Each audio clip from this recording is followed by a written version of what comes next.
কাকাকে, মামাকে পায়ে হাত দিয়ে কিন্তু প্রণাম করা উচিত নয়।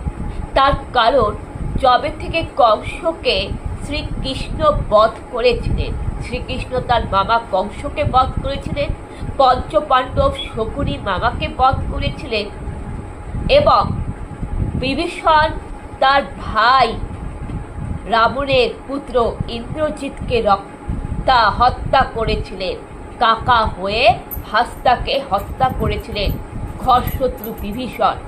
তাই সেই ঘটনার পর থেকে মামাকে কাকাকে পায়ে হাত ধরে প্রণাম করতে নেই। বিশেষ করে মেয়েদেরকে দিয়ে তো পা ছোঁয়াতে নয়। আর ঋতুবতী রজস্বলা নারী, রজস্বলা অবস্থায় কিন্তু কারোর পায়ে হাত দিয়ে প্রণাম করবে না। তার কারণ ঋতুবতী নারীরা হচ্ছে দেবীর রূপ হয়।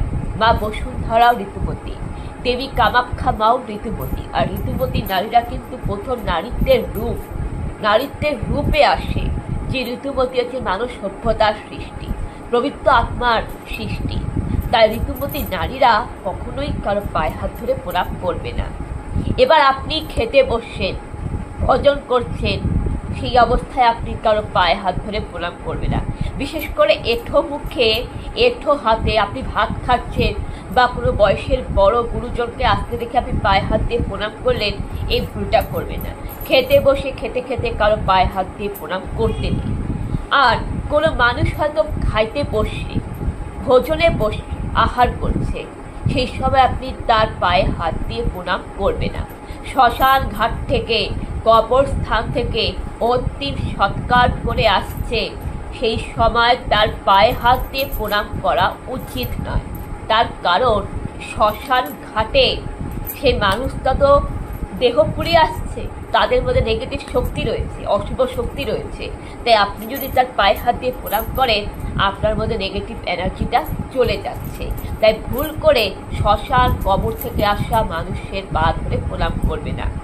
আপনি দুর্গা পূজা, কালী পূজা, লক্ষ্মী পূজায়, আপনি সরস্বতী পূজায়, বিশ্বকর্মা পূজায় ঘুরতে বেরোচ্ছেন, ঠাকুরের সামনে বা পুজোর মণ্ডপে, মন্দিরে আপনি কারোর পায়ে হাত দিয়ে প্রণাম করবে না।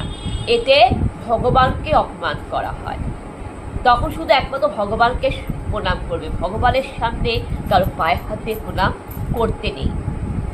প্যারালাইসিস রোগী বিছানায় শুয়ে আছে, অসুস্থ রোগী বিছানায় শুয়ে আছে, তার পায়ে হাত দিয়ে প্রণাম করবে না। কেউ হয়তো তপস্যা করছে, মন্দিরে পূজা করছে, বাইবেল পাঠ করছে, গীতা পাঠ করছে, সেই সময় আপনি তার পায়ে হাত ধরে প্রণাম করবে না। এই হচ্ছে নীতি।